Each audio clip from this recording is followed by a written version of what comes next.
El aire en el pasillo era denso, inmóvil. Aunque afuera en México DF la tarde caía con el calor pegajoso de mayo, dentro de la casa de su hijo, las persianas estaban bajas y el piso de mármol blanco, pulido hasta el hueso, le mordía los pies a través de las pantuflas gastadas. Dora, la abuela, no recordaba exactamente por qué se había levantado del sillón de terciopelo. Solo sabía que el silencio de la sala era una trampa y que el sonido de las voces amortiguadas detrás de la puerta de caoba del estudio la llamaba. Eran las voces de su familia, su hijo, Ernesto, su nuera, Graciela, y su nieto mayor, Marco. Se acercó a la puerta, levantó la mano, sintiendo la madera gruesa, pulida con un brillo frío que no recordaba haber tocado antes. O tal vez sí. Sus dedos temblaron. ¿Eran los mismos dedos que habían amasado miles de tortillas y cosido cientos de vestidos? A veces, cuando se miraba las manos, no reconocía las líneas secas y profundas que surcaban su piel. Las voces se hicieron más claras, un murmullo constante, con un tono serio que no le gustaba.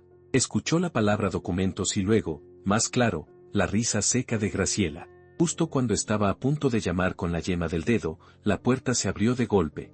No fue su hijo quien apareció, sino Marco, su nieto de 30 años. Marco era alto, con el cabello negro tirante hacia atrás y un traje de oficina caro. En el rostro de Marco había una expresión de fastidio calculado, esa misma expresión que usaban todos cuando ella preguntaba por quinta vez dónde estaban sus llaves. Abuela, ¿qué haces aquí?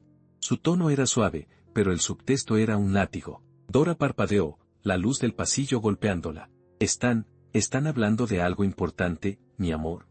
Quería ver si necesitaban más café. Marco no se movió del marco de la puerta. Su cuerpo era una pared sólida. No. Estamos en una reunión de trabajo, abuela. Asuntos de la constructora. Nada que te interese.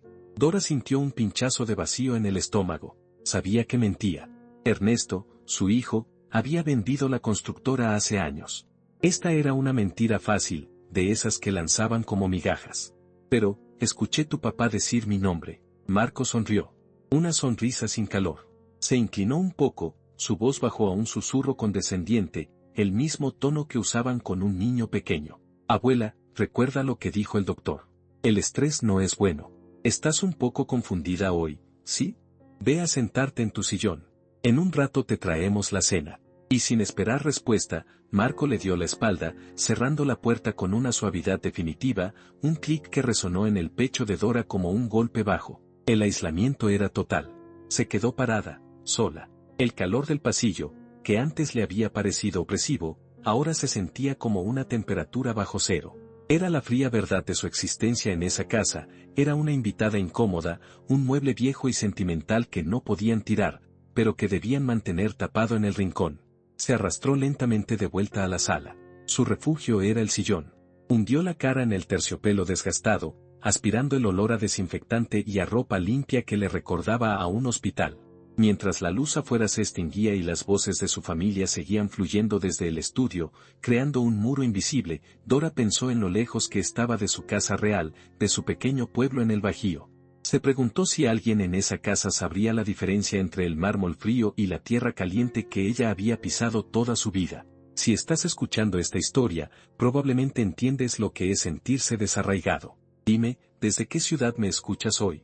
Siempre es un consuelo saber que no estamos solos en el mundo, incluso cuando la soledad aprieta. Dora tomó el control remoto, pero no encendió la televisión. La indignación, una emoción rara y punzante, se abría camino a través de la niebla de su mente. No estaba tan confundida. Sabía que la habían excluido. Y si la excluyeron, era porque lo que estaban discutiendo era sobre ella. Se levantó de nuevo, no hacia el estudio, sino hacia el basurero de la cocina, que estaba conectado por una pequeña puerta de servicio. Si no la dejaban entrar a la reunión, tal vez los despojos le dirían la verdad. Al revisar el cesto, ignorando los restos de la comida que la empleada había preparado, sus dedos encontraron algo rígido. No era basura orgánica. Era un fragmento de papel rasgado, con una tipografía oficial. Lo sacó. Era un trozo de un encabezado de documento, cortado a la mitad, con el borde irregular como si lo hubieran roto deprisa. Aunque la mayor parte de la información había desaparecido, había dos palabras escritas a mano con tinta roja que su vista cansada pudo descifrar. Avalúo urgente. Y justo debajo, un número de cuenta que ella reconoció. Era el número de la hipoteca de la casa de sus padres, la casa que ella nunca había vendido, la casa que estaba a su nombre. La confusión se disipó como humo, reemplazada por un frío terror. No estaban hablando de la constructora, estaban hablando de su casa. El fragmento de papel era áspero bajo sus dedos, la tinta roja le parecía sangre seca. Dora sostuvo el avalúo urgente junto a su pecho, como si ese pequeño trozo pudiera quemarla si lo dejaba expuesto. La verdad, aunque incompleta, era más dura que el mármol de ese piso. Se deslizó de vuelta a la sala, sintiendo el impulso de correr, pero sus piernas ya no le respondían con prisa. Se hundió en el sillón. El olor a limpio químico, ahora, le parecía el hedor de un encubrimiento. En el estudio, las voces seguían.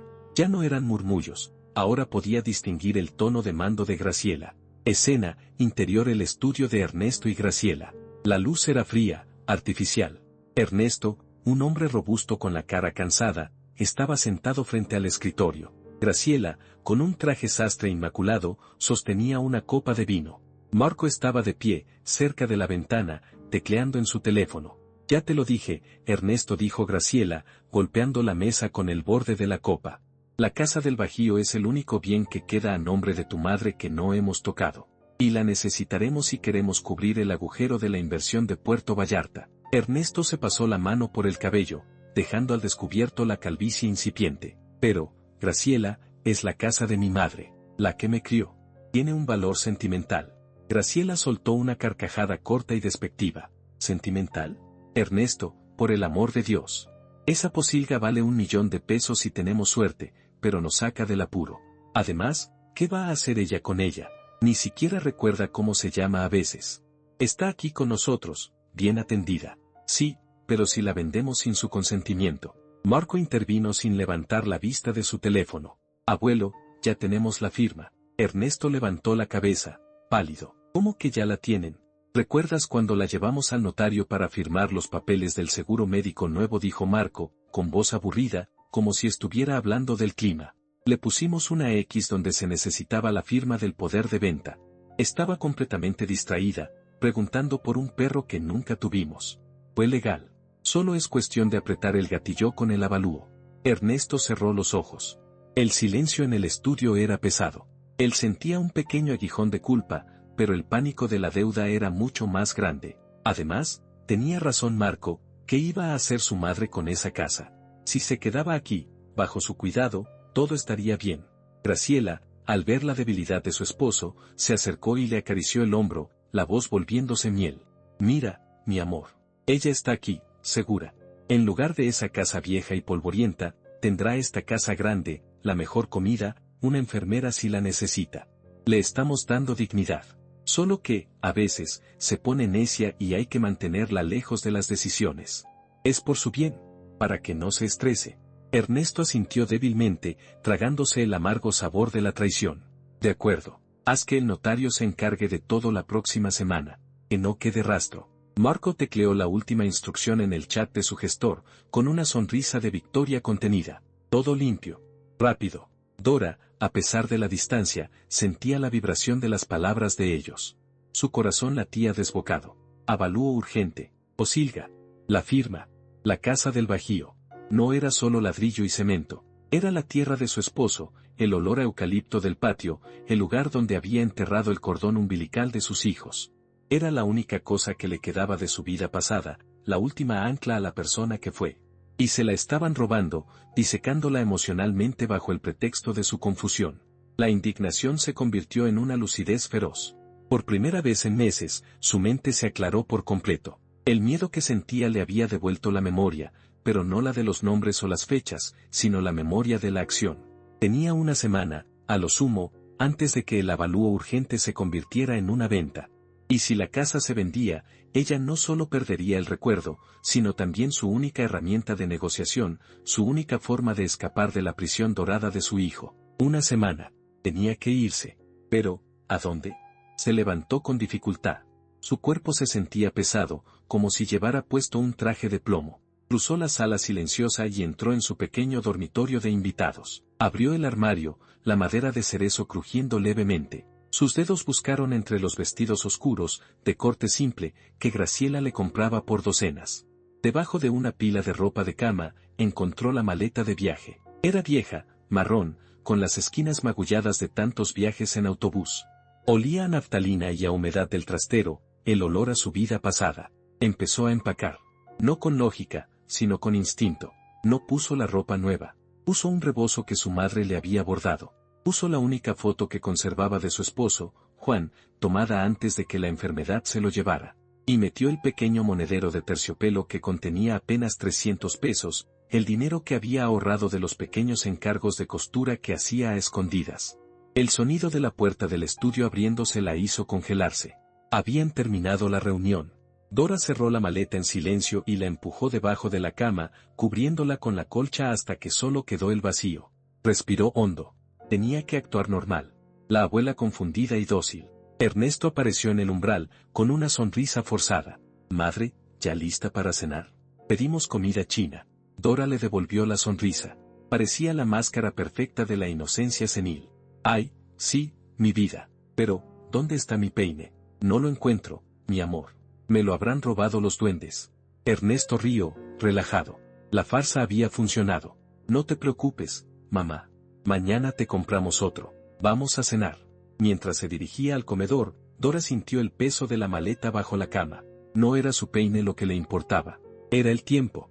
Necesitaba llegar al Bajío antes de la próxima semana, antes de que el notario terminara la traición. Necesitaba un escape. La cena transcurrió como un ritual de asfixia. Los ruidos metálicos de los cubiertos contra la porcelana fina eran lo único que rompía el silencio. Graciela y Ernesto hablaban de inversiones y de un nuevo club de golf. Marco revisaba su tableta, ignorando a todos. Dora, sentada en el extremo de la mesa, se dedicaba a masticar lentamente, su mente trabajando a la velocidad de un reloj suizo. Tenía que salir esa noche. Si esperaba a la mañana, Marco o Graciela la llevarían al jardín o al centro comercial, y ella estaría vigilada. El plazo era la semana. El escape, esa noche. A las 11, cuando el silencio del sueño se había instalado en la casa, Dora se deslizó fuera de su cama. El piso de mármol estaba glacial.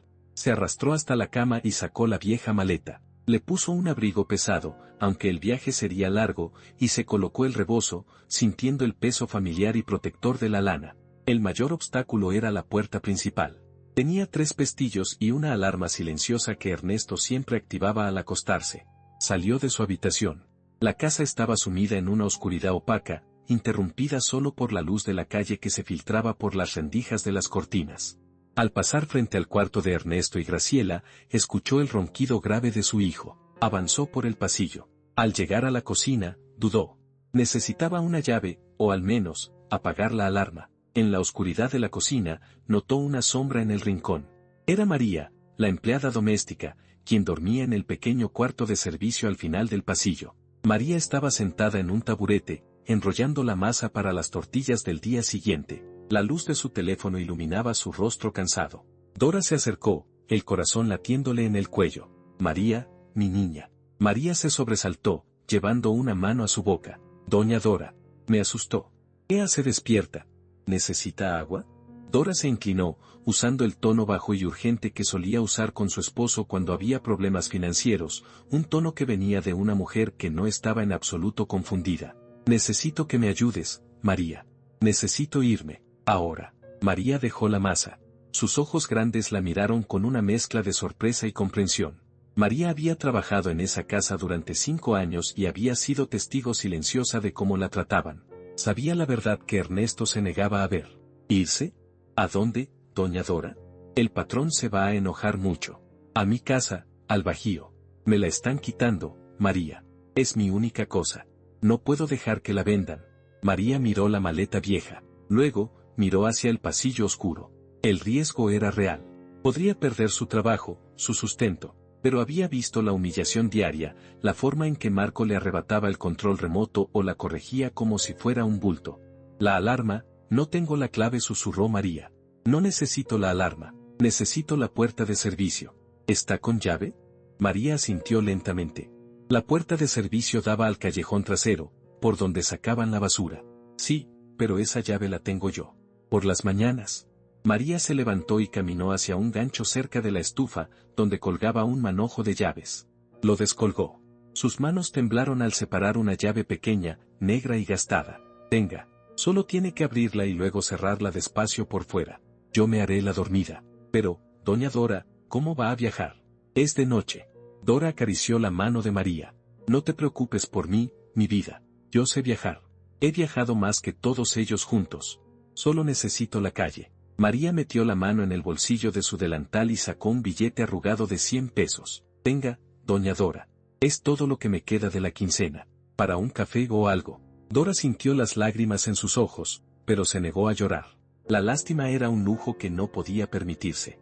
El acto de bondad de María, una extraña, contrastaba brutalmente con la traición de su propia sangre. Gracias, mi niña. Que Dios te lo pague. Dora tomó la llave y el billete. El billete no era solo dinero, era la prueba de que todavía había personas que veían a la mujer debajo del desorden mental. La pequeña dignidad recuperada. Se dirigió al callejón. La llave giró en la cerradura con un clic suave, pero en ese silencio parecía el estampido de un cañón. Abrió la puerta apenas, lo suficiente para deslizar su cuerpo. El aire frío de la Ciudad de México la golpeó. Aspiró la mezcla de humedad, escape de camión y jazmín. Era la libertad. Cerró la puerta de servicio, giró la llave y la deslizó por debajo, donde María la encontraría en la mañana. No la miró. No se permitió un adiós. Afuera, en el callejón oscuro y maloliente, sintió el peso de la maleta en su mano. La calle estaba vacía. Eran casi las 12 de la noche. Caminó sin mirar atrás. Cada paso era una victoria. Apretó la mano alrededor del rebozo.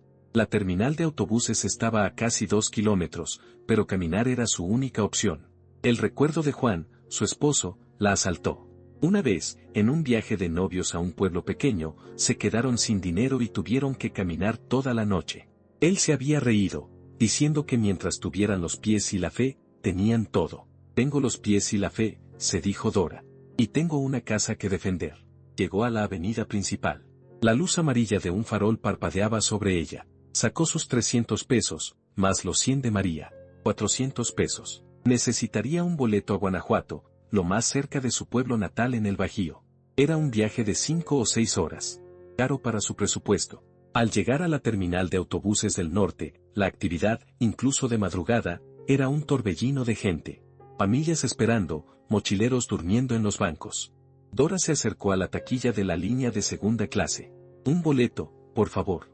A San Miguel de Allende. La mujer detrás del vidrio, masticando chicle con indiferencia, ni siquiera levantó la vista. Sea la 1:15. Son 550 pesos. Dora sintió un escalofrío que no tenía que ver con la temperatura. Solo tengo 400 pesos, señorita. ¿No hay un descuento? ¿O un asiento más barato? La taquillera finalmente la miró, midiendo su rebozo viejo y la maleta maltrecha. No hay descuentos, señora. Si quiere uno más barato, espere el autobús de las 5 de la mañana a Querétaro y haga transbordo. Pero solo le quedan 4 horas. Dora miró el reloj grande y redondo que colgaba sobre la sala. 1:05 de la mañana. 4 horas de espera. Y la certeza de que su familia se levantaría pronto y se daría cuenta de su ausencia. Necesitaba ese autobús de la 1:15. Se sentó en un banco de metal frío. Su mano buscó automáticamente el monedero. 400 pesos. 150 pesos le faltaban para la libertad inmediata. Miró la multitud. El mundo le parecía hostil, grande, y ella era solo una anciana con Alzheimer. Pero no estaba dispuesta a rendirse. Recordó una de las pocas cosas que Graciela no le había prohibido hacer. Algo que hacía con sus manos, una habilidad que la había sostenido toda su vida, y que ahora se convertiría en su única oportunidad. Dora desabrochó el cierre lateral de su maleta y sacó una madeja de hilo grueso de color turquesa y un par de agujas de crochet de aluminio. En ese ambiente de prisa y desesperación, ella iba a tejer su boleto. La terminal era un microcosmos de vidas suspendidas. El olor a frituras viejas y diésel se mezclaba con el cansancio de los viajeros. Dora se sentó bajo la luz fluorescente, que la hacía ver más pálida y frágil. Sus dedos, aunque lentos y a veces torpes para recordar los nombres de sus nietos, recordaban los puntos. El crochet era su segunda lengua, el consuelo que la había acompañado desde la infancia, y lo único que no había olvidado. La textura suave del hilo turquesa era familiar, la fricción rítmica de las agujas era un mantra calmante. Empezó a tejer rápidamente una flor de 8 pétalos, un diseño complejo que aprendió de su abuela, destinado a ser el adorno de un rebozo. Sabía que nadie compraría una flor suelta en medio de la noche, pero era su única moneda de cambio. A su lado, un hombre mayor, de unos 60 años, con un bigote canoso y un sombrero de palma gastado, la observaba. Llevaba una chaqueta de cuero manchada y un maletín de herramientas. Se notaba que era un viajero constante, de esos que conocían los caminos menos transitados. El hombre, llamado don Rafael, carraspeó. Se ve que tiene buen ojo, señora. Esa puntada es firme. Dora no levantó la mirada. Si mostraba demasiada claridad mental, la gente sospecharía. Si se mostraba demasiado confundida, la ignorarían. Tenía que encontrar un equilibrio, la anciana laboriosa, humilde. Gracias, señor. Es lo que sé hacer. ¿La está vendiendo?, preguntó Rafael, señalando el broche de flor que empezaba a tomar forma. Ojalá, suspiró Dora, su voz un murmullo. Necesito 150 pesos más para alcanzar el boleto de la 1:15 a San Miguel. Si no, tendré que esperar hasta las 5. Y no puedo esperar. Rafael se quedó en silencio. Observó cómo las manos de Dora, aunque arrugadas, se movían con una precisión hipnótica. Vio el peso de la maleta vieja a sus pies y la urgencia en sus ojos. Mire, señora, dijo Rafael, ajustándose el sombrero. Yo soy plomero. Voy al Bajío por un trabajo urgente en una hacienda cerca de Dolores Hidalgo. Conozco la ruta. No tengo 150 pesos. Pero tengo un buen pedazo de pan dulce, y el camión de carga de las 3 de la mañana pasa por San Miguel. Dora detuvo las agujas. Lo miró por primera vez. Sus ojos eran honestos, cansados, pero sin malicia. Era la aparición de la persona protectora. ¿Un camión de carga? Sí. El chofer me debe un favor. Él va lleno de cajas, pero tiene 2 asientos libres. No es un autobús de primera clase, señora. Va a hacer frío y el camino es pesado. Pero llega antes del amanecer. Y gratis. La propuesta era arriesgada. Un camión de carga, en la madrugada. Pero Dora recordó las palabras de Graciela, avalúo urgente. No tenía otra opción. La casa era más importante que su comodidad. Acepto, señor. Y mi flor es para usted. Aunque solo me da para un café. Rafael sonrió, una sonrisa genuina que le arrugó los ojos. Guárdese su flor, doña Dora. Yo se la compro por amistad, no por el dinero. Pero yo no acepto caridad.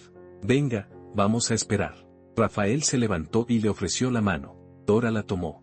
La palma de Rafael era gruesa, curtida por el trabajo. Mientras esperaban, Rafael le dio el pan dulce, que estaba envuelto en una servilleta de papel. Olía a vainilla y canela. Dora lo mordió. Era el primer sabor dulce que probaba en meses, y el acto de comer con dignidad, sin ser vigilada o apurada, le devolvió un poco de su humanidad perdida. ¿Por qué tanta prisa, si se puede saber?, preguntó Rafael, suavemente. Dora tomó un momento para responder, masticando el pan. Sabía que no podía contar toda la verdad, pero tampoco quería mentir. Mi hijo cree que estoy confundida. Y cree que puede vender mi casa sin decirme nada. Es la casa de mi vida. No puedo permitirlo. Rafael asintió. No preguntó sobre el Alzheimer, ni sobre el hijo desalmado. Solo entendió la esencia, la injusticia. La familia a veces es la que más duele, doña Dora. Pero la tierra no olvida. Y si la casa es suya, usted tiene que defenderla. Yo la llevo lo más cerca que pueda. A las 3:10, una bocina profunda resonó en la calle. Un enorme camión de plataforma, sucio y oxidado, se detuvo frente a la entrada de la terminal. Ese es. Venga. Rafael la ayudó a subir al camión. La cabina olía a tabaco, pino y un sudor honesto. El chofer, un hombre joven y silencioso llamado Toño, saludó a Rafael con la cabeza y encendió la radio. Música regional de volumen moderado llenó el aire. Dora se sentó en el asiento del copiloto, sintiendo la vibración del motor bajo sus pies. Era ruidoso, incómodo, pero era un avance. Había escapado. Mientras el camión rugía, dejando atrás las luces esparcidas de la Ciudad de México, Dora sacó la foto de Juan. La luz del tablero la iluminó. Vamos a casa, mi amor, susurró. El peligro, sin embargo, aún no había terminado. Su familia se daría cuenta de su fuga al amanecer. Y para su desgracia, su hijo Ernesto no era estúpido. Su primer pensamiento no sería la policía. Sería la casa. Escena, interior, casa de Ernesto y Graciela. 6 de la mañana. Graciela se despertó con el sonido de la alarma de su teléfono, una melodía suave pero insistente. Al vestirse, se percató de que la bandeja del desayuno de Dora, que María siempre preparaba a las 7, seguía vacía. Bajó a la cocina. María estaba con los ojos hinchados, moviéndose con lentitud. María, ¿dónde está mi suegra?, preguntó Graciela, con su tono habitual de autoridad. María hizo como si revisara la sala, el jardín. No lo sé, señora. No está. Pensé que ya estaría desayunando. Graciela sintió una punzada de irritación. A veces, la senilidad de Dora era exasperante. Búscala bien. Debe estar escondida en el armario de la lavandería, como la otra vez. Pero después de 10 minutos de búsqueda, el pánico comenzó a instalarse. La habitación de Dora estaba intacta, excepto por un detalle: la maleta vieja, que siempre estaba debajo de la cama, no estaba. Graciela llamó a Ernesto, que estaba ya en la ducha. Ernesto, tu madre no está. Y se llevó su maleta vieja. Ernesto salió del baño con una toalla alrededor de la cintura. Su rostro, al principio confundido, se tensó con la comprensión. ¿Se llevó la maleta? ¿La maleta de los viajes? Sí. La de la naftalina. ¿Qué significa? Ernesto caminó hasta el estudio, revisó el fragmento de avalúo que había roto la noche anterior y maldijo. Significa que escuchó algo. No está confundida, Graciela. Sabe que vamos a vender la casa. ¿Y qué va a hacer? ¿Ir a ese pueblo? Es imposible. No tiene dinero. Esa mujer es obstinada. Si va a meter un recurso legal para impedir la venta. Y el notario nos espera pasado mañana. Ernesto tomó su teléfono. No llamaría a la policía. Llamaría a su primo, Carlos. Carlos era un hombre de pocos escrúpulos que vivía cerca de Guanajuato, que siempre necesitaba dinero, y que sabía arreglar problemas. Carlos, soy Ernesto. Necesito un favor urgente. Mi madre se escapó. Va rumbo al Bajío. La necesito de vuelta. Y si ya está en la casa, necesito que la saques y la retengas. Y por Dios, que no se te ocurra vender nada hasta que yo llegue. Te pago lo que pidas. La tranquilidad de la mañana en la Ciudad de México se había roto. Dora había ganado unas horas de ventaja, pero su escape solo había acelerado el plan de sus captores. El viaje en el camión de carga fue una tortura silenciosa y gloriosa. El frío de la madrugada se colaba por los marcos de las ventanas. Dora sentía que sus huesos vibraban con el traqueteo constante de la carretera, pero la incomodidad era el precio de la libertad. A su lado, don Rafael dormitaba. Toño, el chofer, se limitaba a conducir, con el rostro iluminado intermitentemente por la luz de los faros de los vehículos que pasaban. Cerca de las 5 de la mañana, cuando un tono grisáceo comenzaba a teñir el horizonte, Toño se detuvo en una gasolinera rústica, en la orilla de una carretera secundaria. Aquí los dejo. San Miguel está a unos 20 minutos a pie por ese camino de terracería. Mucha suerte, doña. Dora agradeció a Toño y a Rafael con una calidez profunda. Rafael le dio una última advertencia. Vaya rápido, doña Dora. Se nota que su gente no la va a dejar tranquila. Dora asintió. Bajó del camión, sintiendo el suelo de tierra bajo sus pies. Olía a pasto seco y a polvo caliente. Era un olor distinto, áspero, que le recordaba a casa. San Miguel de Allende era un pueblo grande, pero el poblado donde se encontraba su casa, Santa Rosa, estaba a las afueras, siguiendo un viejo camino de adoquines que serpenteaba entre mezquites. Comenzó a caminar. El amanecer llegó con un sol anaranjado que calentó su espalda. El rebozo, antes un peso, ahora era una capa de protección. Al entrar en Santa Rosa, el aire cambió. Los ruidos eran diferentes. Ya no era el claxon histérico de la capital, sino el canto del gallo, el ladrido lejano de los perros y el sonido de una campana de iglesia que tocaba a misa de 6.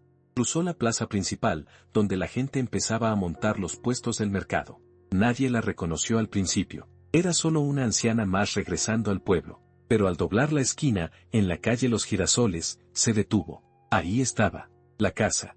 No era la mansión de mármol de Ernesto, sino una construcción sencilla, de adobe pintada de azul profundo, con un pequeño porche donde crecía una bugambilla morada. Las ventanas eran pequeñas, con barrotes de hierro forjado pintados de blanco. La puerta de madera estaba ligeramente hinchada por la humedad. La casa parecía abandonada. La bugambilla estaba salvaje, y una capa de polvo cubría la fachada. Pero Dora no vio el descuido, vio la esencia. Vio el escalón de piedra donde Juan le había propuesto matrimonio. Vio la pequeña huerta trasera donde solía plantar tomates. Vio la luz filtrándose por la teja, la misma luz que la había despertado durante 50 años. Se acercó. Metió la mano en el monedero y sacó su juego de llaves. No lo había olvidado. Era un anillo de metal oxidado con 3 llaves. La más pequeña abría el candado del portón. El metal frío del candado gimió al girar la llave. Entró al patio. El olor a tierra húmeda y a hojas secas la envolvió. Aspiró profundamente. Este era el olor de la verdad. Abrió la puerta principal. El interior era oscuro, con ese aire estancado que tienen las casas cerradas por mucho tiempo. El piso de cemento era fresco bajo sus pies. Al entrar, se detuvo en medio de la sala. Había una capa de sábanas blancas cubriendo los muebles. Parecía un mausoleo. Dora quitó la sábana que cubría su sillón mecedora de mimbre. El sillón se mecía ligeramente con el roce, como si estuviera esperando. Se sentó. Se quedó allí, quieta, durante lo que pareció una eternidad. No era un momento de acción, sino de absorción. Necesitaba que el lugar le devolviera su memoria. Cerró los ojos y se dejó llevar por la fragilidad. Sintió la presencia de Juan. Podía casi oír el sonido de la olla de frijoles hirviendo en la cocina y el ruido de la máquina de coser. La neblina del Alzheimer, que solía ser tan espesa, se había disipado con el miedo y la indignación. Estaba en casa, y por primera vez en meses, estaba sana. Pero la lucidez le trajo un terror renovado.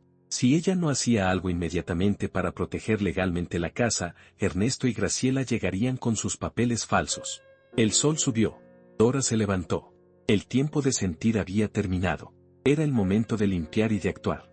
Se dirigió a la cocina. Abrió el grifo. El agua salió con un color marrón oscuro y luego se aclaró.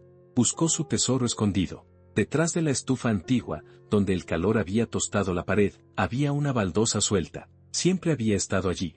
Era su caja de seguridad. Metió los dedos y levantó la baldosa. Dentro, envuelto en un pañuelo de encaje, no había dinero, sino algo mucho más valioso. Había dos objetos. Uno, una libreta roja pequeña, con las tapas desgastadas, llena de nombres, fechas y números de cuenta. Eran los nombres de todos los que le debían favores por trabajos de costura, préstamos pequeños, y una lista detallada de los documentos de la casa. 2. Una llave de bronce gruesa, con un elaborado diseño. Era la llave de una caja de seguridad antigua que guardaba en el único banco del pueblo. La caja que contenía el título de propiedad original, sellado con el escudo de armas del Bajío, y algo más. Dora guardó la libreta en el bolsillo interior de su abrigo. La llave de bronce la ató con un nudo apretado al rebozo. Ahora tenía que encontrar a alguien. Necesitaba un abogado, o al menos, a alguien que la creyera y que pudiera ayudarla a llegar al banco antes del mediodía, cuando el sol estuviera en lo alto. El pueblo era pequeño. Si Ernesto la buscaba, sería el primer lugar. Salió al porche. Necesitaba urgentemente parecer una residente, no una fugitiva. Comenzó a barrer las hojas secas con una escoba de palma que encontró detrás de la puerta. Mientras barría, escuchó el sonido de un motor que se acercaba. Un coche. No un autobús viejo, sino un auto con motor potente, que sonaba fuera de lugar en esa calle tranquila. La calle Los Girasoles era de terracería. El vehículo levantó una nube de polvo rojizo, y al detenerse, reveló un sedán negro, pulcro, que parecía un error en ese paisaje rural. Del coche bajó un hombre. Era Carlos, el primo de Ernesto. Un hombre grueso, con cara de pocos amigos y una chaqueta de cuero barata. Estaba sudando, y su rostro mostraba impaciencia. La había encontrado. Dora apretó la escoba. El plazo se había acortado aún más.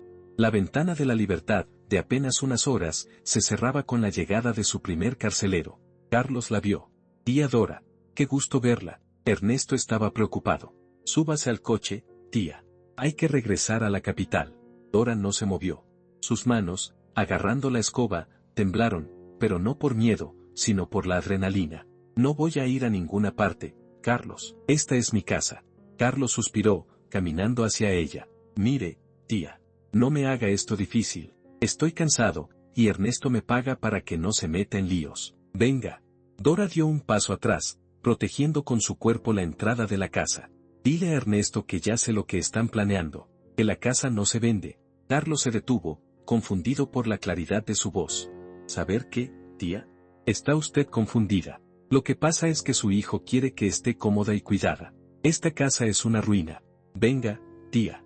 O tendré que llamar a la policía para decir que se escapó y que es un peligro para usted misma. Dora sabía que la violencia emocional silenciosa era su arma. Tenía que ser más inteligente. Ella no podía huir más. Tenía que conseguir ayuda. Carlos, antes de que me lleves, ¿podrías ayudarme con algo? Carlos se detuvo, pensando que había ganado. Claro, tía. ¿Qué necesita? Quería dejar un recado a la señora Elvira, la de la panadería. Me debe un dinero de un trabajo que hice. Para que sepa que estoy aquí. Está a unas cuadras. ¿Me llevas? Carlos dudó. Era una distracción estúpida, pero quizás el último capricho de la anciana antes de meterla en el coche. De acuerdo, pero rápido. Dora asintió. Era mentira. No iba a la panadería. La panadería estaba en dirección opuesta al banco, pero Elvira era la esposa de don Manuel, el notario del pueblo, el único hombre que podía detener el papeleo de Ernesto en la capital. Dora subió al coche de Carlos. Su plan era desesperado, convencer a Carlos de que la llevara, y luego, usando la libreta roja, encontrar a alguien que la ayudara a revertir la traición. El motor del sedán negro rugió mientras Carlos se metía en las calles polvorientas de Santa Rosa. Dora se sentó tiesa en el asiento de cuero, sintiendo el contraste brutal entre su rebozo humilde y la opulencia mala vida del vehículo. ¿Es por aquí, tía?, preguntó Carlos, ya irritado, ya que el camino se hacía más estrecho. Sí, mi vida. Al final de la calle, donde está el árbol de aguacate. El plan de Dora era un hilo de telaraña, frágil y dependiente de la pura suerte y la memoria que, por alguna razón divina, se había fijado en los detalles cruciales de su vida pasada. Llegaron al final de la calle. Dora señaló una casa de 2 pisos, con un balcón de hierro forjado. Es ahí. La panadería de Elvira. Carlos se detuvo. ¿Y qué vas a hacer, tía? ¿Entrar y decirle que te dé dinero? No tenemos todo el día. No, mi amor. Solo necesito dejarle un mensaje. La señora Elvira me debe un gran favor, no dinero. Si me lo permites, tardo 5 minutos. Carlos bufó, sacando un cigarrillo. 5 minutos, y se regresa al coche. Y no intente escapar. Créame, no le conviene. Dora abrió la puerta y salió.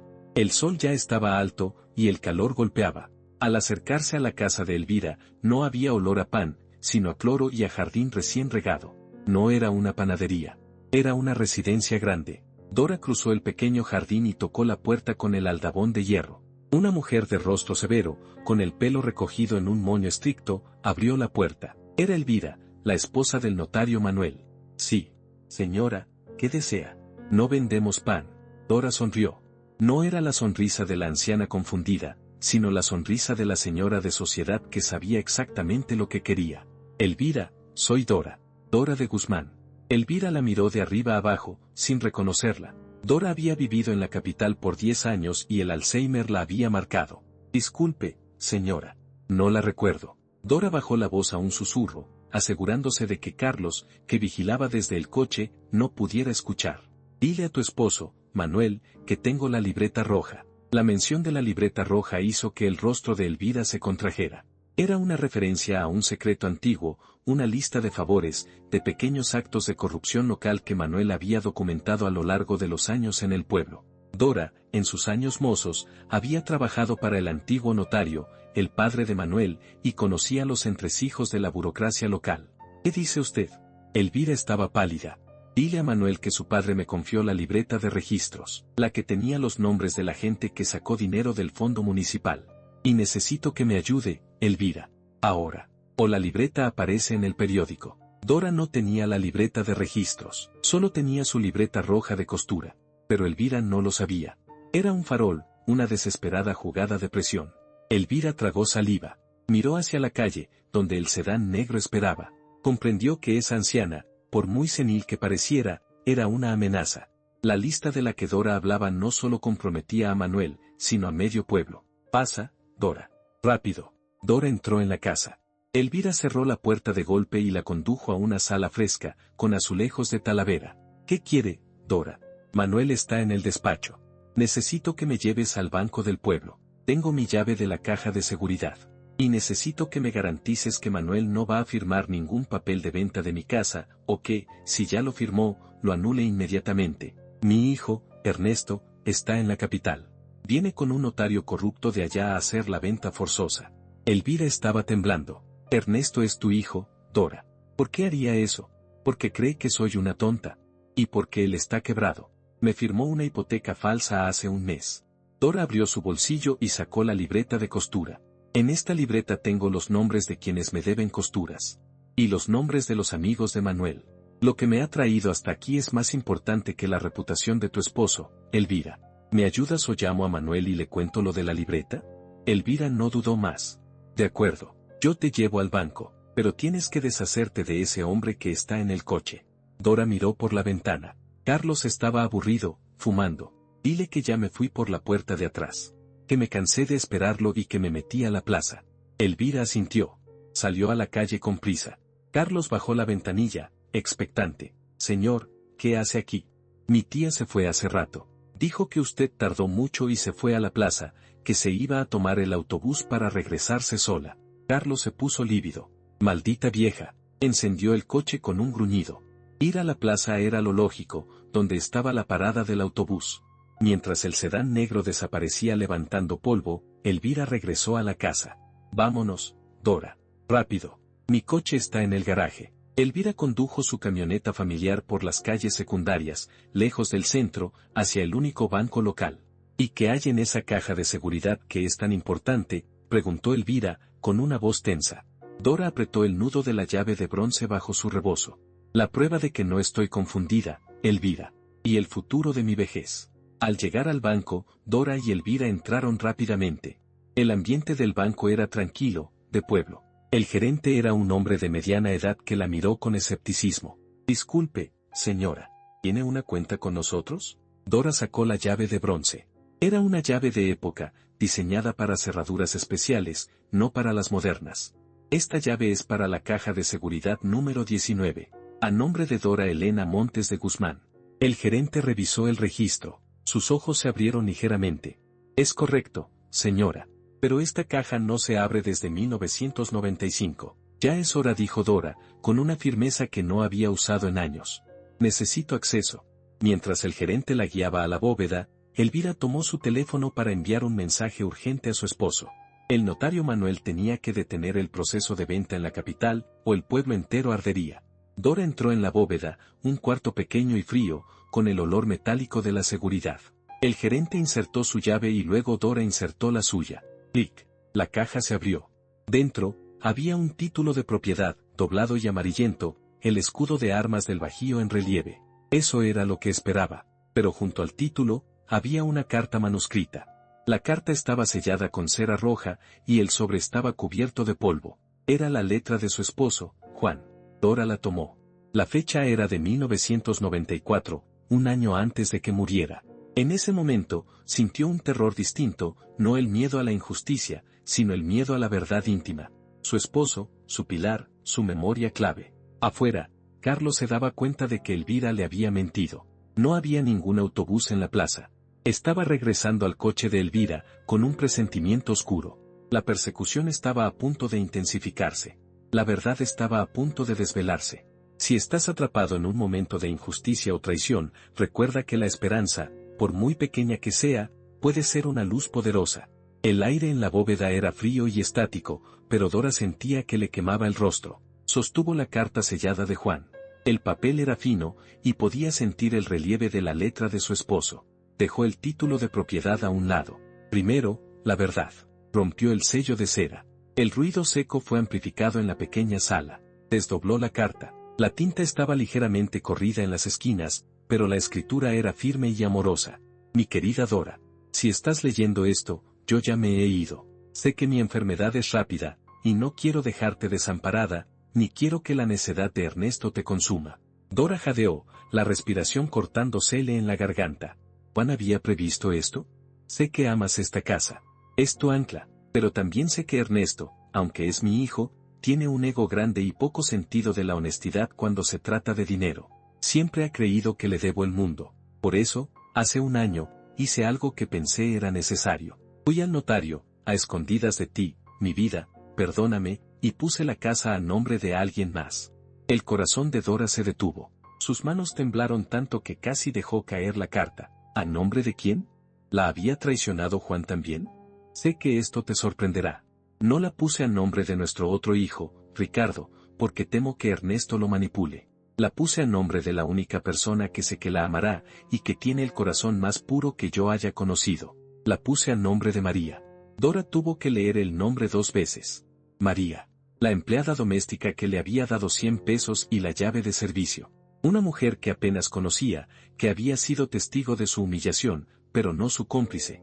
La carta continuaba. Sí, mi amor. María, la de la pastelería, la que te ayudaba a veces con los pedidos grandes. Ella no tiene familia aquí, y yo le debo un favor inmenso. Ella te cuida de lejos y es incapaz de venderla. Elvira, la de la panadería, tiene los datos. Habla con Elvira. Cuando necesites el dinero, ella te la devolverá. O cuando la necesites como refugio, ella te abrirá la puerta. Ella es el candado de esta casa, Dora. Sé fuerte, mi amor. Siempre tu Juan. La revelación fue un golpe de gracia. No era la casa la que la protegía, sino un sacrificio hecho por amor, orquestado 2 décadas antes. Juan no la había desamparado, la había blindado de su propio hijo. Y en ese instante, el recuerdo clave regresó, cristalino, la vez que Juan le pidió que le hiciera un pastel de chocolate especial para una amiga en apuros que resultaba ser María, la pastelería, que en ese entonces estaba a punto de perder su negocio por un mal préstamo. Dora se dio cuenta de su error. Había usado a Elvira para llegar al banco, pero Elvira no era la esposa del notario Manuel. Era la otra Elvira, la amiga de Juan y María. Ella había usado un farol para llegar al lugar correcto por la razón equivocada, pero la pieza clave era María. Salió de la bóveda, con el título de propiedad original y la carta de Juan en mano. Elvira, la esposa del notario, la esperaba en la recepción, ya más relajada. ¿Qué encontraste, Dora? Dora miró a Elvira, la esposa de Manuel.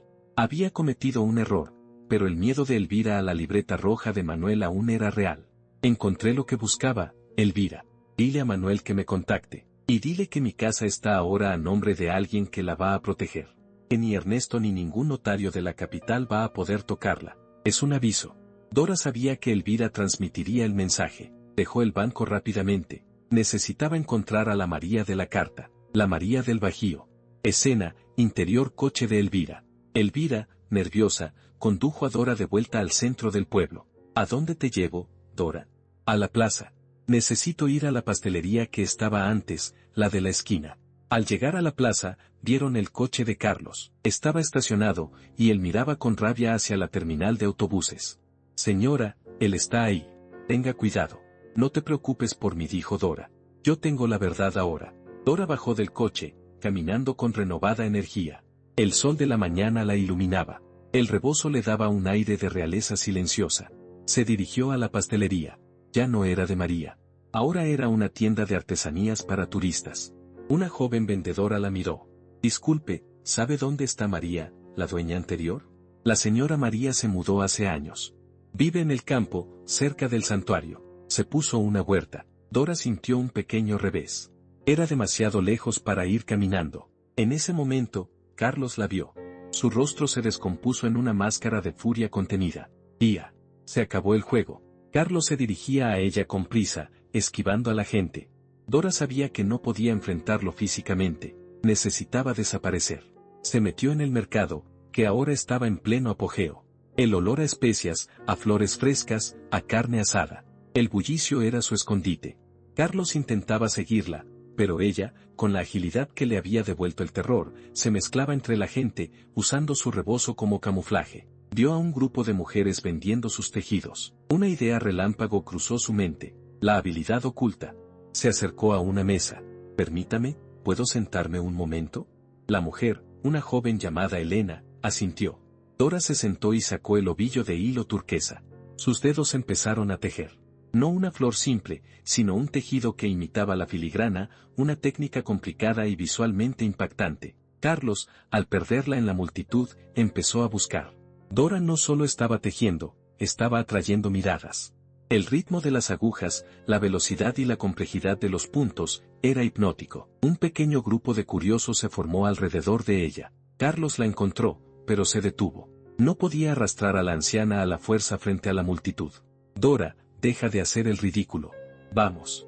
Dora no levantó la vista. Su voz era baja y musical, pero firme. Carlos, mi amor. Me debes un favor. Elvira me dijo que me lo pagarías. Si me sacas de aquí por la fuerza, te juro que este tejido se lo vendo al turista de allá por el doble de lo que te está pagando Ernesto. Carlos se enfureció. No estoy para juegos, vieja loca. La gente, al escuchar el insulto, comenzó a murmurar. Elena, la vendedora, se puso protectora. Déjela tranquila, señor. ¿Qué le pasa? Dora, con una calma espeluznante, terminó el broche, un sol turquesa. Se lo ofreció a Elena. Toma, mi niña. Es un regalo por tu valentía. La gente la aplaudió. Carlos estaba acorralado. La violencia no verbal había fallado. El espectáculo había funcionado. Dora se levantó. Le quedaban las horas justas. Necesitaba llegar a la casa de María, su inesperada protectora. ¿Saben dónde vive la señora María? La de la pastelería de antes. Elena, impresionada por el regalo, señaló hacia el borde del mercado. Sí. Vive cerca del santuario, por la carretera vieja. Necesitas un taxi. Es lejos. Dora sintió un pequeño alivio. El sacrificio de Juan había funcionado. Ahora, el único sacrificio que quedaba por hacer era el suyo, enfrentar la revelación sombría que le esperaba en la casa de María, y luego, a su propio hijo. Dora se alejó de Carlos y el tumulto. La mirada de Marco, llena de impotencia, fue un pequeño triunfo. No había podido usar su fuerza bruta contra la dignidad silenciosa de una anciana en público. Necesitaba llegar a María. Usó los últimos de sus 400 pesos para pagar a un taxista que se ofreció a llevarla hasta la zona rural, cerca del santuario de Atotonilco. El viaje fue silencioso. A medida que se alejaban del bullicio del pueblo, el paisaje se volvía más árido, más auténtico. El taxi la dejó al pie de un camino de tierra que Dora recordó vagamente. Es por aquí. Al final del camino, la casa que tiene un gran árbol de pirul, dijo Dora, el recuerdo volviendo como un rayo de sol. Se despidió del taxista. Llevaba solo el rebozo, la libreta roja y la carta de Juan. La maleta vieja la había dejado en el mercado con Elena, diciéndole que la recuperaría más tarde, un sacrificio para moverse más rápido. Caminó por el sendero, el polvo rojo levantándose con cada paso. El aire olía a campo, a tierra seca, y a la promesa de la tarde. Finalmente, vio la casa. Era humilde, de ladrillo sin pintar, con un porche rodeado por una cerca de malla ciclónica. El gran árbol de pirul se alzaba en el centro del patio, proyectando una sombra fresca. Al acercarse, vio a una mujer en cuclillas, trabajando en un pequeño huerto. Era María. No la María de la Ciudad de México, la empleada doméstica, sino la María del Bajío, la de la pastelería, ahora con las manos llenas de tierra. Era una mujer de mediana edad, de cuerpo fuerte y rostro curtido por el sol, con el cabello trenzado. Dora sintió un nudo en la garganta. Esta era la mujer a quien Juan había confiado su último y más importante secreto. María, llamó Dora, su voz apenas un susurro. María se levantó, limpiándose las manos en el delantal. Su rostro era amable, pero al ver a Dora, se tensó. ¿Doña Dora? ¡Pero qué sorpresa! ¿Qué hace tan lejos de la capital? Dora se acercó, la carta de Juan en la mano. Vengo de parte de Juan. María se puso pálida. Miró la carta en la mano de Dora, y luego miró hacia el camino por donde Dora había llegado, como esperando un peligro invisible. ¿Qué tiene esa carta? Dora le tendió el sobre abierto. María lo tomó con manos temblorosas y leyó el contenido. Mientras leía, sus ojos se llenaron de lágrimas. No de tristeza por Juan, sino de una profunda resignación. Juan, siempre fue tan noble, murmuró María. Dora esperó. Este era el momento de la verdad que Juan había forjado. Entonces, ¿es verdad? ¿La casa está a tu nombre? María asintió, su voz apenas audible. Sí, doña Dora. La escrituró a mi nombre hace 25 años. Dijo que era para protegerla, que si algún día la necesitabas, yo te la devolvería. O que vivirías allí, y yo vendría a cuidarte. ¿Y por qué no me dijiste nada cuando me fui a vivir con Ernesto? Porque tú estabas bien en la capital. Juan me dijo que solo te lo dijera si tu vida corría peligro o si te despojaban. Que si lo sabías antes, Ernesto te manipularía para quitártela. Él me pidió que me quedara callada. Dora sintió una inmensa oleada de amor y dolor por Juan. El nivel de sacrificio y previsión de su esposo era desgarrador. Él había previsto la codicia de su propio hijo. Ernesto viene, María. Quiere venderla pasado mañana con papeles falsos. Necesito que me la devuelvas legalmente. Ahora. María se limpió las lágrimas con el dorso de la mano. No puedo devolvértela, doña Dora. Dora sintió un pinchazo de traición, el miedo regresando. ¿Por qué no? Juan te confió. No es porque no quiera, la interrumpió María, con una expresión de dolor. Señaló un pequeño banco de piedra cerca del árbol de pirul. Se sentaron. María le tomó las manos a Dora. Yo no tengo nada en la vida, doña Dora, excepto esta pequeña huerta y la casa que Juan me dio. Y yo le prometí a Juan que te cuidaría, si lo necesitabas. Se detuvo y respiró profundamente. Pero no puedo devolverte la casa legalmente porque, ya no puedo firmar. ¿Cómo que no puedes firmar? María bajó la cabeza. Tengo artritis reumatoide avanzada en las manos. Me cuesta hasta sostener un tenedor. La verdad, doña Dora, no tengo movilidad fina. Por eso dejé la pastelería y me fui al campo. Si vamos al notario y ven mis manos, no me dejarán firmar el traspaso. Me declararán incapaz de tomar decisiones legales. Dora miró las manos de María. Estaban hinchadas, los nudillos rojos, deformados. Eran las manos de una mujer que había trabajado toda su vida y que ahora estaba siendo traicionada por su propio cuerpo. La noticia fue una devastación silenciosa. El sacrificio de Juan se había convertido en un plazo emocional imposible. La casa estaba a salvo del hijo de Dora, pero atrapada en el cuerpo enfermo de su protectora. «¿No hay nada que hacer?», preguntó Dora, la voz rota. «Solo un poder legal», dijo María. «Necesitas un notario que me dé un poder para que tú puedas manejar la venta o la defensa. Pero para eso, tengo que firmar un documento ante él. Y el notario Manuel, al que tú le metiste miedo, es un hombre muy estricto. Si ve mis manos, va a dudar. Y si duda, perdemos el tiempo, y Ernesto llega». Dora comprendió la gravedad. Necesitaba que María firmara, pero no podía. Había una falla humana que lo impedía. De repente, un coche se escuchó en el camino de tierra. No era el sedán negro de Carlos, sino un todoterreno. Carlos, al no encontrarla en el pueblo, había llamado a Ernesto para reportar la fuga. Ernesto y Graciela no habían perdido el tiempo. Habían tomado un vuelo desde la capital y acababan de llegar, trayendo con ellos al notario corrupto, listos para ejecutar la venta. El vehículo se detuvo frente a la cerca de malla ciclónica. Ernesto, Graciela y Marco bajaron. Parecían furiosos, sudados y determinados a terminar el trabajo. Ernesto, al ver a Dora con María, sonrió con malicia. «Madre, qué sorpresa. Sabía que estarías aquí». «¿Y tú quién eres?», le preguntó a María. Dora se levantó, protegiendo a María. «Ella es la dueña legal de esta casa, Ernesto. Y tú no vas a vender nada». Ernesto se echó a reír. Graciela y Marco se unieron, con un sonido cruel y hueco. «¿La dueña? Pero por favor, madre, mira a esta mujer. Una simple campesina. ¿Crees que te voy a creer esa historia? Hemos venido con el notario». Ernesto señaló a un hombre pequeño, vestido de traje, que se quedaba nervioso junto al coche. «Tenemos tu firma, madre. Falsa o no, es válida. Y si esa mujer intenta reclamar, yo la declaro incompetente. Es mi casa, y te la quito ahora mismo». La humillación era completa. El regreso de los villanos. Dora miró las manos hinchadas de María. La verdad estaba de su lado, pero la injusticia burocrática y la violencia emocional de su familia eran más fuertes. Necesitaba un milagro, o al menos, una estrategia tan brillante y dolorosa como el plan original de su esposo. El sol de la tarde quemaba el polvo del camino. El enfrentamiento se desarrollaba bajo el gran árbol de pirul, la sombra insuficiente para ocultar la fealdad de la ambición.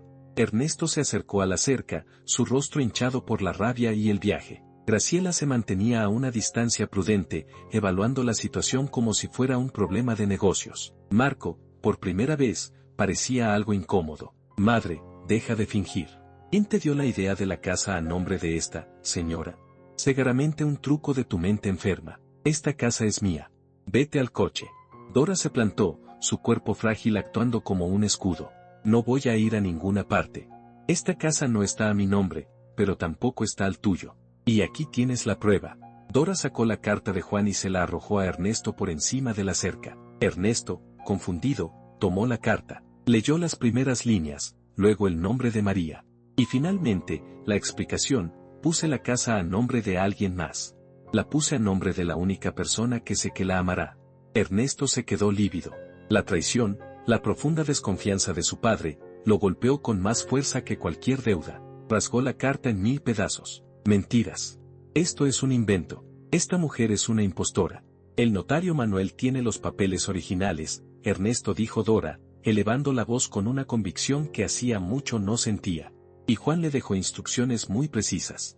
«La casa es de María». Graciela, al escuchar el nombre del notario local, intervino con su tono filoso.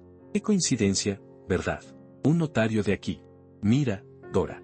Es obvio que estás delirando. ¿Y esta mujer? ¿Tiene un documento firmado por ese notario?». María, sentada en el banco, alzó la voz. «Sí, tengo el documento. Está en la caja fuerte de mi casa. Pero no puedo firmar». Ernesto vio la oportunidad. Se rió con desdén. «No puede firmar. Qué conveniente». «¿Por qué, señora? ¿Es que no quiere darnos la casa?». María mostró sus manos. Hinchadas, rojas, con los dedos ligeramente torcidos. «Tengo artritis». Graciela se cruzó de brazos con una sonrisa de victoria. «Perfecto. Entonces, señora, usted es legalmente incapaz de manejar sus bienes.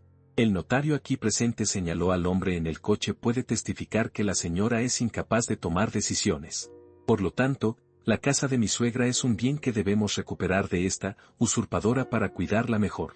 La injusticia era tan visible, tan burda. María estaba siendo humillada por su propia enfermedad. Dora miró a María. Vio la vergüenza y el dolor en sus ojos. Ella sabía lo que tenía que hacer. Se acercó a la cerca, mirando a Ernesto directamente a los ojos. De acuerdo. Tienes razón, Ernesto. Estoy confundida. Y María está enferma. No puede firmar. Ernesto sonrió, saboreando el triunfo. Ya era hora, madre. Pero no vas a vender la casa, continuó Dora, su voz calmada, pero con una resonancia de acero. No ahora. Necesito un plazo. ¿Un plazo? ¿Para qué? Para demostrarle al notario Manuel que no estoy confundida, y que puedo firmar los papeles. Si yo firmo mi renuncia, tú vendes la casa. Pero necesito algo a cambio. Graciela se impacientó. No vamos a negociar con una demente. Claro que lo harán, dijo Dora, volviendo a usar la libreta roja de costura como palanca. Sacó una página y la desdobló. Estaba llena de números y fechas.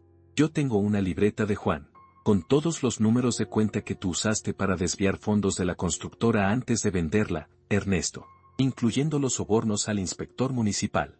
Ernesto se congeló. Eso era una revelación inesperada. Su padre, Juan, había sido meticuloso. Dora no estaba confundida, estaba armada. Si no me das un plazo, esta libreta va a llegar a la fiscalía de la capital. Y no solo perderás la casa, sino que irás a la cárcel. Ernesto palideció. Los números eran la única cosa que lo asustaba más que la deuda. ¿Qué quieres, madre? Quiero una semana, dijo Dora.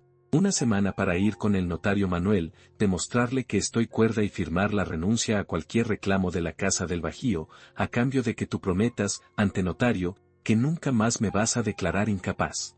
Y que nunca más me vas a humillar en público. Quiero mi dignidad, Ernesto. Graciela se acercó a Ernesto, susurrándole al oído. Es arriesgado, pero es mejor que ir a la cárcel. Una semana de retraso no mata el negocio. Si ella firma, el problema de la constructora muere con el papel. Ernesto, derrotado y sudando bajo el calor, asintió con un movimiento brusco. De acuerdo, una semana. Pero si no firmas, no me detendré. Y si llamas a la policía, esta libreta se quema. Trato hecho, dijo Dora. Ernesto y Graciela se retiraron a su todoterreno, la humillación palpable. El notario corrupto lo siguió, sin haber bajado del coche. La tensión se rompió cuando el vehículo se alejó. Dora se volvió hacia María, agotada, pero con la luz de la victoria en sus ojos. Había ganado tiempo. Gracias por mentir por mí, dijo María. La libreta no tenía nada de eso, ¿verdad?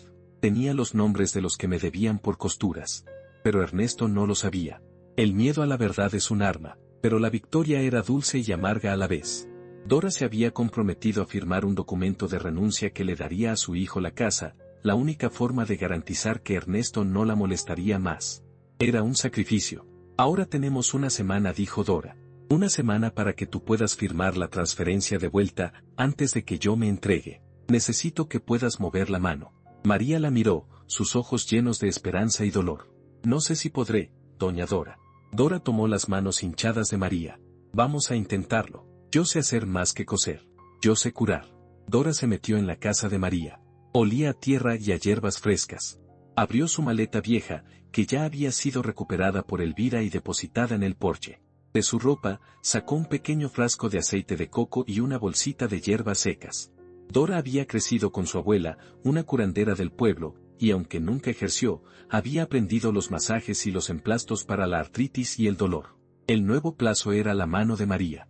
Si la mano sanaba lo suficiente como para firmar sin temblar en una semana, Juan habría ganado. Si no, Dora tendría que sacrificar su casa. La casa de María, aunque pequeña y austera, se convirtió en un santuario de esperanza y dolor. Las rutinas lentas y cuidadosas reemplazaron el ritmo acelerado de la huida. Dora y María, dos mujeres unidas por la memoria de un hombre noble y la necesidad de justicia, trabajaron sin descanso. La principal tarea de Dora era la sanación. Durante el día, recolectaba hierbas que recordaba de la infancia, árnica, ruda, consuelda. Las molía con un mortero de piedra, mezclándolas con el aceite de coco. El momento más íntimo y profundo del día era el masaje de las manos. Sentadas en el porche, Bajo el sonido del viento que pasaba por las ramas del pirul, Dora untaba el aceite tibio en las manos de María. Respira, mi niña, le decía Dora, mientras aplicaba una presión suave y firme en los nudillos inflamados. La violencia de la artritis era visible. María soltaba pequeños gemidos de dolor, pero no retiraba las manos. Ambas sabían lo que estaba en juego. Dora descubrió que, mientras trabajaba con las manos de María, su propia mente se aclaraba aún más. La memoria muscular que mantenía su habilidad para tejer, ahora se extendía a los antiguos remedios. La preocupación por el otro era el mejor medicamento para su propio desorden mental. Pasaron 3 días. Ernesto llamó a María, exigiendo pruebas de que Dora estaba allí y que seguía comprometida con el plazo. Dora tomó el teléfono, su voz era monótona, casi aburrida. Estoy aquí, Ernesto. Y te juro que la libreta de Juan sigue intacta. No me presiones. La cita con el notario Manuel es en una semana, el martes. Ernesto se calmó, temporalmente. Él no entendía que el sacrificio era la única forma de que Dora salvara algo más grande que la casa, su libertad y su dignidad. El 4.º día, el dolor en las manos de María disminuyó ligeramente. Podía sostener una cuchara con más facilidad. Mira, doña Dora, dijo María, levantando un lápiz. Ya puedo sostenerlo un poco. Sostener no es firmar, mi vida, contestó Dora, con una dulzura firme. Firmar es dar fe de tu voluntad. Y debe ser legible. El 5.º día, Dora sintió una opresión en el pecho. La casa de María se había convertido en su hogar simbólico, el lugar donde había encontrado su propósito. Pero sabía que si María firmaba el traspaso, Dora tendría que volver a su casa antigua y enfrentarse a la venta final para liberar a María de la responsabilidad de esa propiedad. Y entonces, sucedió la revelación sombría que Juan había predicho. Dora estaba limpiando un viejo cajón en el porche de María. Dentro, encontró un envoltorio de papel de periódico amarillento. Al abrirlo, no había más que un solo objeto, un pequeño escarpín de bebé, de lana azul, tejido por ella misma. El escarpín de su hijo Ricardo, el segundo, que había muerto de niño. Pero junto al escarpín, había un recibo. Un recibo de una florería, fechado hace 10 años. Era un recibo del día de su cumpleaños. El recibo tenía una nota escrita a mano en la parte de atrás. Gracias por el mejor pastel, María, Ricardo y yo. Dora se quedó helada. Ricardo. Juan había dicho que no le había dado la casa a Ricardo por miedo a que Ernesto lo manipulara. Pero Juan nunca había mencionado a María en relación con Ricardo. Se volvió hacia María, quien estaba tejiendo un pequeño paño de cocina. María, ¿por qué Juan te ponía flores a nombre de Ricardo en mi cumpleaños? María dejó de tejer. El silencio se hizo pesado, solo roto por el canto de un pájaro lejano. María miró al escarpín y luego a Dora, con una tristeza antigua. Juan te amaba, Dora. Más que a nada. ¿Qué tiene que ver Ricardo? María tomó aire. Cuando Juan enfermó, se puso muy sensible. Y tenía que contarte algo. Pero no pudo, porque le dio miedo que te doliera y que el dolor acelerara tu enfermedad. Y después te fuiste y, yo tampoco me atreví.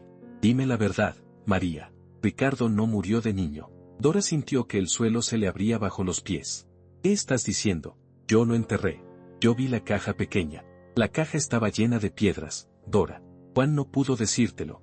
Cuando Ricardo enfermó, Juan descubrió que no era su hijo. Era hijo de un hombre que te hizo daño cuando eras joven. Juan lo supo por tu madre, justo antes de que muriera. Dora se llevó las manos a la boca. La memoria la golpeó con la fuerza de un tren, el evento de su juventud, enterrado bajo años de matrimonio y la negación de su madre. La vergüenza que la hizo casarse deprisa. Juan decidió protegerte de la vergüenza. Te dijo que Ricardo había muerto, pero lo dio en adopción a una familia en el norte. Una familia que no lo juzgaría. Juan, ¿lo dio en adopción? Sí. Pero se mantuvo cerca. Juan le mandaba flores anónimas a Ricardo por su cumpleaños. Y yo era el contacto. Yo cocinaba el pastel. Ricardo está vivo, Dora. Vive en Monterrey. Y él nunca supo la verdad. El sacrificio de Juan no había sido solo proteger la casa. Había sido un acto de amor supremo para proteger la salud mental de Dora de una vergüenza antigua. Y él había involucrado a María, la única persona fuera de la familia, en su secreto más doloroso. La verdad de Juan era una mentira necesaria. La mentira era que Dora estaba sola. Y la verdad era que la habían protegido toda su vida. El dolor era catártico, profundo. Dora lloró. No por el abandono, sino por la inmensidad del amor de Juan. El sufrimiento por acciones y sensaciones, nunca por nombrar que sufría. Ahora, ese sufrimiento silencioso se desbordaba. Cuando terminó, se secó las lágrimas. Había una nueva claridad en ella. Ya no era la víctima. Era la heredera de un plan maestro de amor. Tengo que encontrar a Ricardo, dijo Dora. Pero primero, la casa. El sexto día, María tomó el lápiz y escribió su nombre. Era tembloroso, ilegible. Dora la miró. Mañana es la cita con el notario Manuel. Tenemos que hacer la transferencia, o yo pierdo mi última oportunidad de no ser declarada incapaz. Necesitamos una solución. La solución era un sacrificio mayor, una estrategia de engaño que Dora y María idearon en silencio, bajo la sombra del pirul, la esperanza mínima pero luminosa. La mañana del martes amaneció clara y tensa. Era el día del plazo. Dora había hecho un último emplasto fuerte para las manos de María. Las manos, aunque aún adoloridas, tenían una movilidad casi milagrosa. La determinación de María por hacer justicia, combinada con la ancestral medicina de Dora, había obrado un pequeño milagro. El plan era arriesgado, basado en la velocidad y el subtexto. Dora llamó al notario Manuel, el notario real, no la esposa de Manuel de la que se había servido, y le pidió una cita urgente, explicando que había un malentendido familiar grave sobre la propiedad Montes de Guzmán. A las 10 de la mañana, un taxi las dejó en la notaría de Manuel, un edificio antiguo con un aire de seriedad solemne. Manuel, un hombre robusto con lentes, las esperaba en su despacho. Señoras, me han causado bastante confusión. Su esposo, el señor Ernesto Guzmán, insiste en que su madre está confundida y que esta señora, María, es una impostora. Dora tomó la palabra, con la calma de alguien que no tiene nada que ocultar. Mire, notario. Mi hijo cree que estoy senil y quiere venderme mi casa. Pero mi difunto esposo, Juan, la puso a nombre de María para protegerla. María es la dueña legítima. Yo solo quiero mi dignidad. Si mi hijo me deja en paz, yo renuncio a mis reclamos sobre la casa. Pero no puede renunciar a lo que no posee. La casa está a nombre de la señora María. Exacto. Por eso, mi hijo solo tiene una forma de silenciarme, que yo firme mi renuncia a la hipoteca que él falsificó a mi nombre y que yo testifique que no voy a interferir en la venta que él hará. Yo firmo, él me garantiza mi paz. Manuel miró a María. ¿Y usted, señora María, qué desea hacer? Yo quiero regresarle la casa a doña Dora, dijo María, con voz firme. Para eso, necesito que usted me firme un poder de representación, que es el único documento legal que le daría a doña Dora la autoridad para representarla o vender la propiedad, si ella lo decide. Aquí venía el nudo. Manuel les extendió el documento del poder de representación. Fírmelo aquí, señora María. María tomó la pluma. Sus manos temblaron al principio. Dora se inclinó, no para ayudarla a sostener la pluma, sino para susurrarle algo. Recuerda el punto de cruz, María. El patrón. Firme como si estuvieras tejiendo. María cerró los ojos y respiró. Empezó a firmar. El trazo era lento, pero firme y sorprendentemente legible. El dolor en sus articulaciones la hacía concentrarse en cada giro, dándole un control que no tenía en la vida diaria. Manuel, un observador estricto, miró la firma. No era perfecta, pero era la firma de alguien que se esforzaba por ser precisa, no de alguien incapaz. Bien, dijo Manuel. Esto le otorga el poder legal a usted, doña Dora, para manejar la propiedad. Ahora, ¿dónde está su hijo? En ese instante, la puerta se abrió de golpe. Ernesto, Graciela y Marco entraron. Habían estado esperando afuera, listos para presionar a Manuel. Notario, no firme nada. Mi madre está confundida. Esa mujer es una impostora. Yo tengo los papeles de la hipoteca de mi madre. Ella es incapaz de tomar decisiones.